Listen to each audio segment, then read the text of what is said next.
What's going on, guys?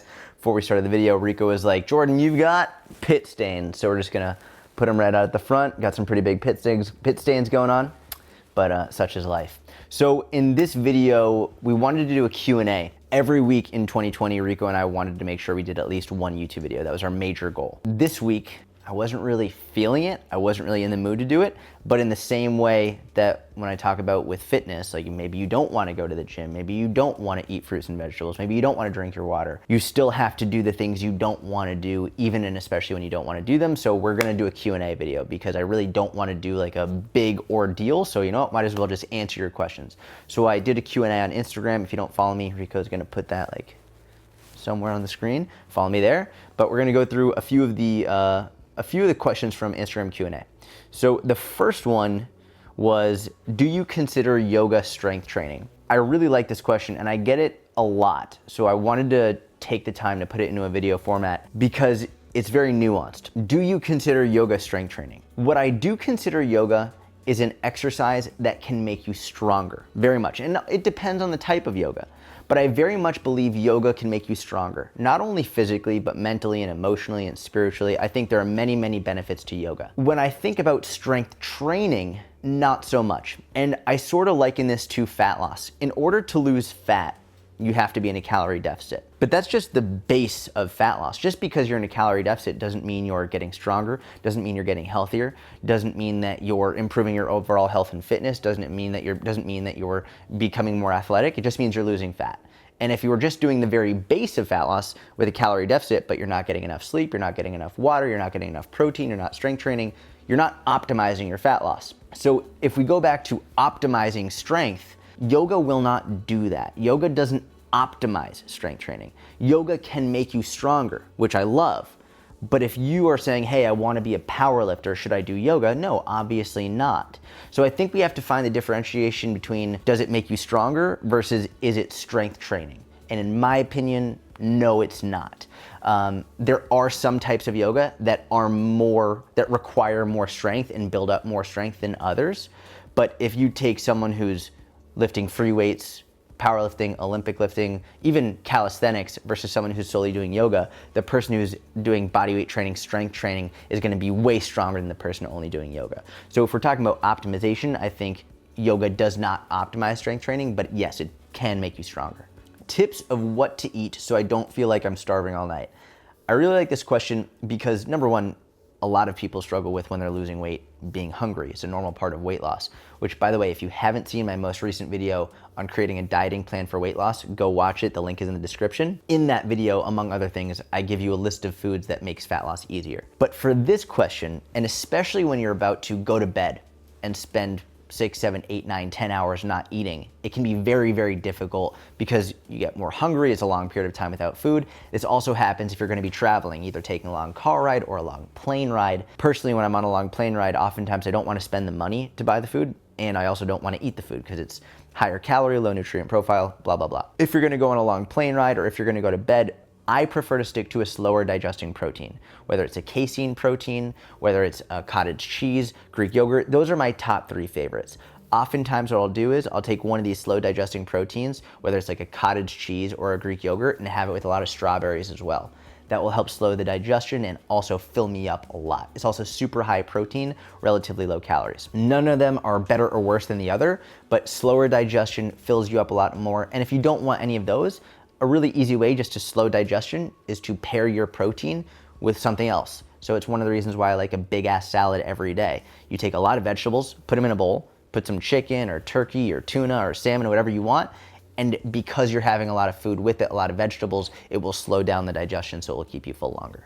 All right, so how do you combine your Brazilian Jiu-Jitsu training with lifting or gym training? All right, so I started training Jiu-Jitsu back in July. So it's March now, but I didn't start taking it very seriously until about November. So between July to October, I was going a couple times a week. But in November, I started going definitively at least 3 times a week, and then in December, at least 4 times a week, and now sometimes 5 or 6 times a week. I'm just getting more and more into it. I love it. I have my first competition coming up at the end of this month. When I first started doing jiu-jitsu, my main goal strength-wise was to build muscle.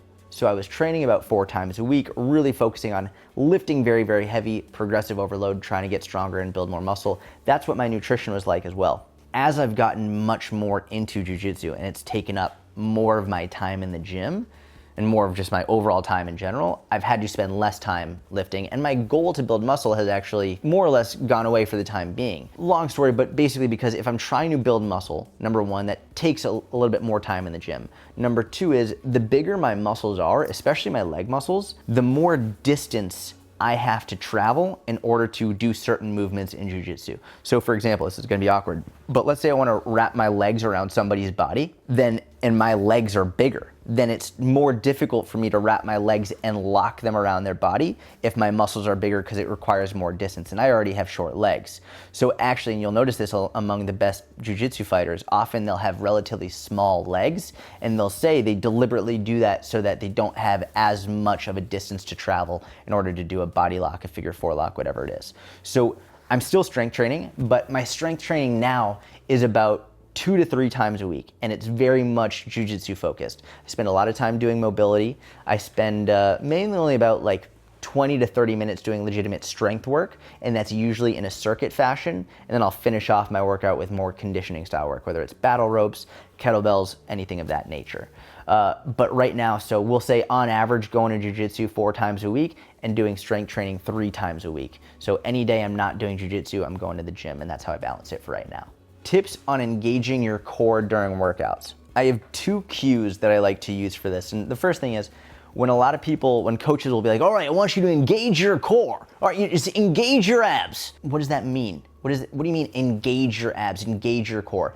I hate the ambiguity in that, and especially with brand new beginners, like engage your core. Okay, fine, cool, enough. How do I do it? I have 2 cues for this. Number 1 is imagine someone's about to punch you in the stomach, all right? If someone was gonna punch you in the stomach, you'd brace immediately. You'd brace your abs. So when someone says engage or squeeze, usually what they're trying to say is brace your abs. It's a really good way to think about it. The second way to think about it is imagine you're trying to go poop and you're struggling. You gotta squeeze that sucker out. And you're like, you're really trying to squeeze, immediately you'll feel your abs come into play.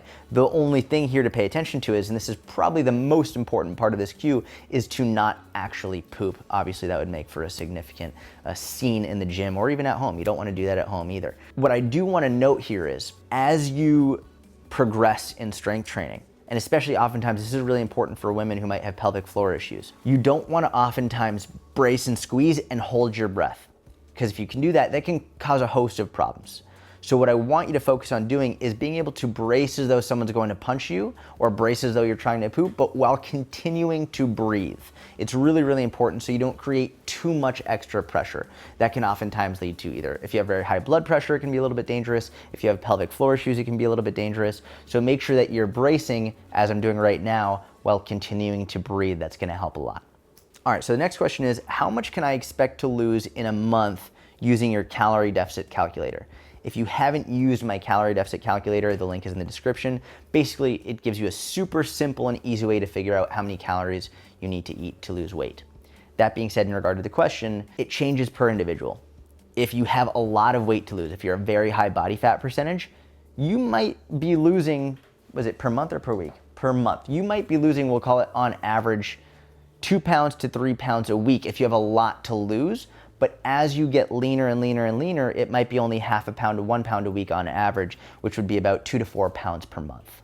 Can you talk more about the calorie cycling challenge? All right, so this is something I'm really excited about. I do this with my Inner Circle co-coach, Susan Niebergall, who is a badass. She's awesome. If you don't follow her, you should. This is something we started doing about 6 months ago. I think the first and foremost thing to understand is it is not a weight loss challenge.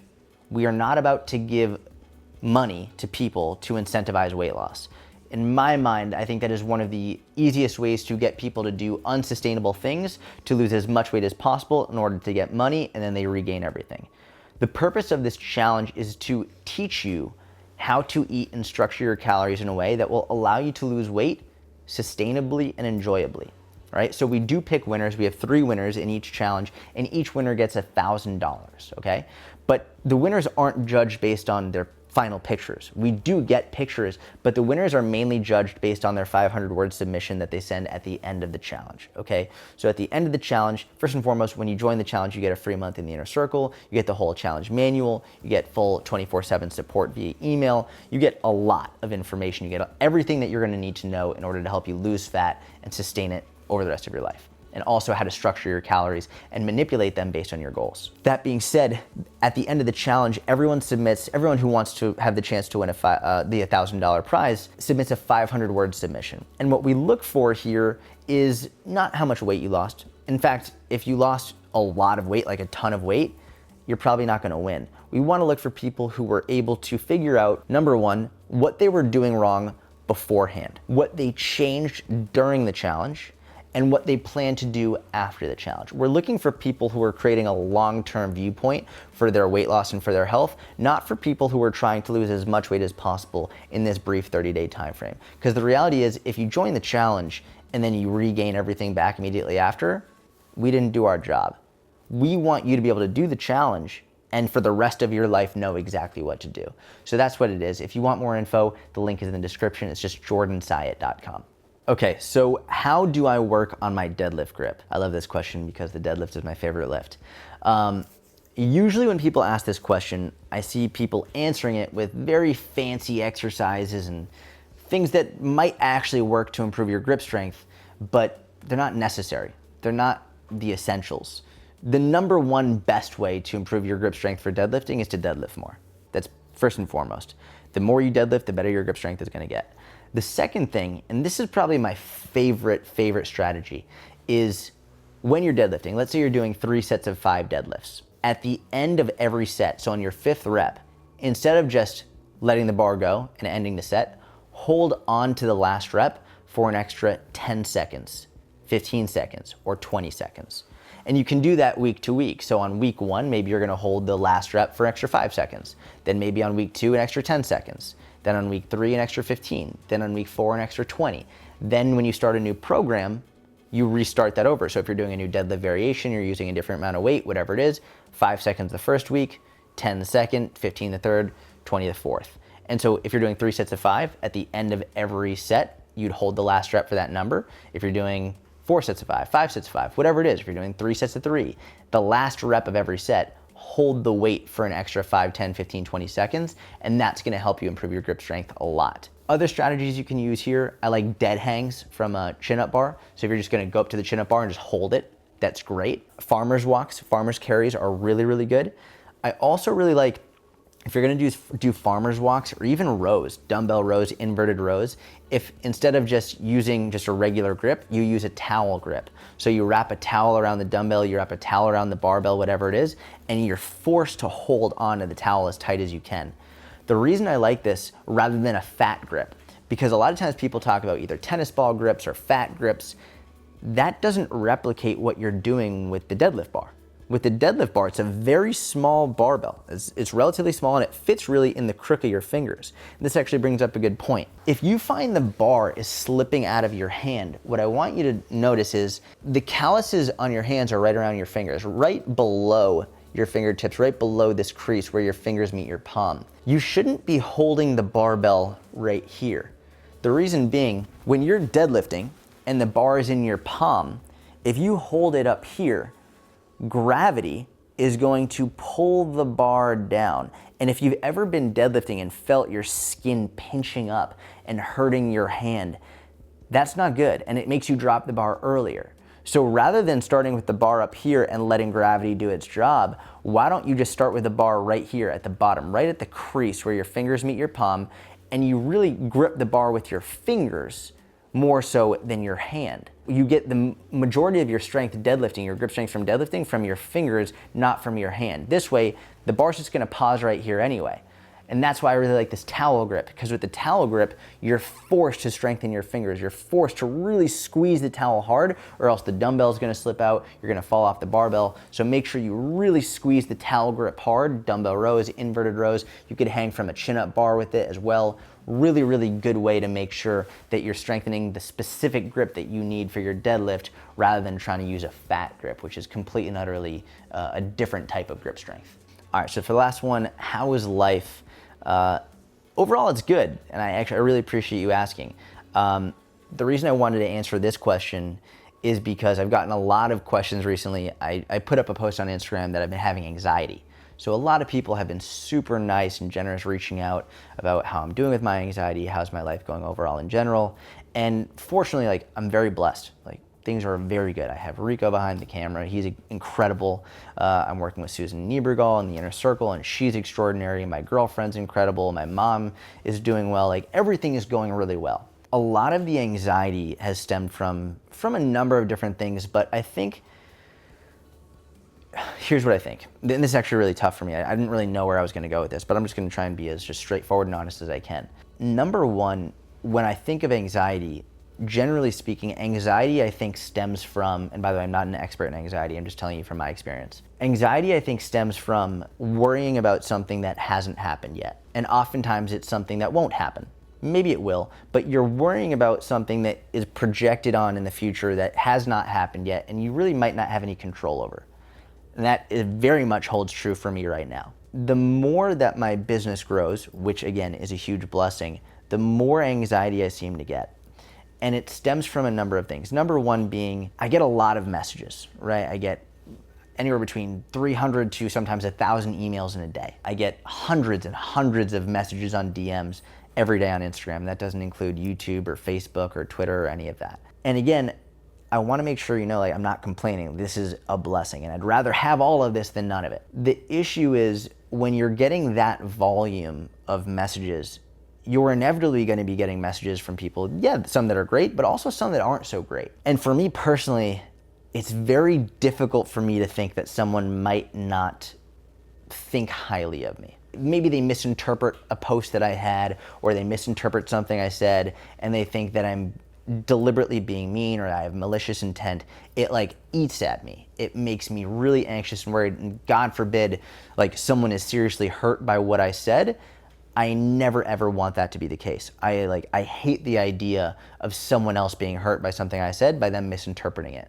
So that has given me a lot of anxiety in terms of some people reaching out and being like, that was rude, that was like, you shouldn't have done that, like, you're a terrible person. Like, people say that stuff all the time. And keeping in mind, I have no idea who they are. Like, I've never met them and I never will meet them. And this brings up whole other issues. I was speaking with my buddy Mike Vacanti about this, how social media and having this many eyes on you, it's not natural.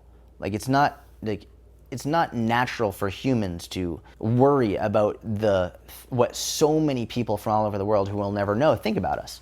Like, naturally, we would probably be in very small communities of people, and we would only know the people who are our family and our close friends and the people in our village, and that was it. Like, the idea of what everyone in the world thinks about you wasn't even really a thing.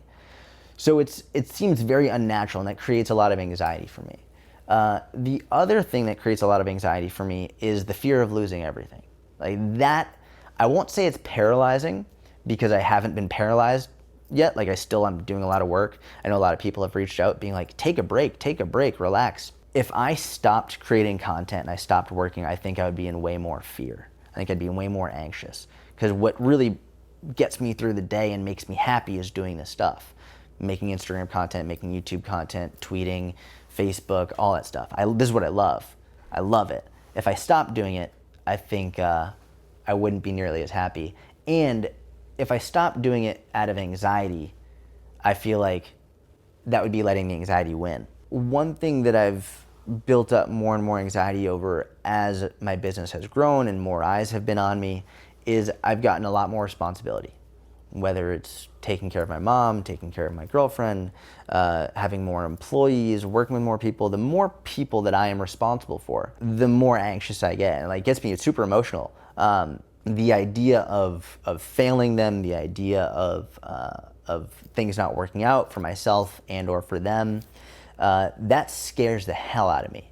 And again, it's not paralyzing, because I'm not paralyzed. I'm still moving forward. I'm still working. But it scares the living hell out of me. The idea of, God forbid, something happening where all this just falls apart, and then it's like, well, now what? And realistically, I know, even if that does happen, worst case scenario, let's say everything falls apart. I know I'm gonna be okay. I don't need a lot to live, but it's not just about me anymore. It's about all these other people, including my audience, including you watching this. The last thing I'd want to happen is everything to fall apart. And for all of the last, from 2011 just to gone. So that gives me anxiety. And yeah, that's it. I mean, that's sort of where my anxiety stems from. But in the same way that I sort of started this video talking about how I wasn't really in the mood to do a YouTube video, but in the same way I tell you for fitness, sometimes if you don't want to go to the gym, you got to force yourself. You got to grit up. Sometimes if you don't want to eat what you know you should be eating, sometimes you got to force yourself. You got to grit up, be an adult about it. I think for me, even if I'm feeling anxious, I know what the right thing to do is. And for me right now at this point in my life, the right thing to do is keep working, keep making content, keep doing what I know I love, and not let the fear of all of it falling apart prevent me from doing that. Because in this moment right now, it feels right. And I feel my best when I'm doing it. So if it gets to a point where it's not worth it, then I'll stop. When it gets to a point where I no longer love it, where it's no longer something I enjoy, where I have something else that I enjoy way more, then I'll do that instead. But for right now, I know for a fact the fear of everything falling apart is not enough to keep me from doing it, because I feel infinitely better when I do versus when I don't do. So thank you for asking. I hope you enjoyed this video. If you did, give it a thumbs up, subscribe if you don't already. If you want more of these style videos, Q&A, let me know in the comments section. And thank you, Rico, for filming. And that's it. Have a good day.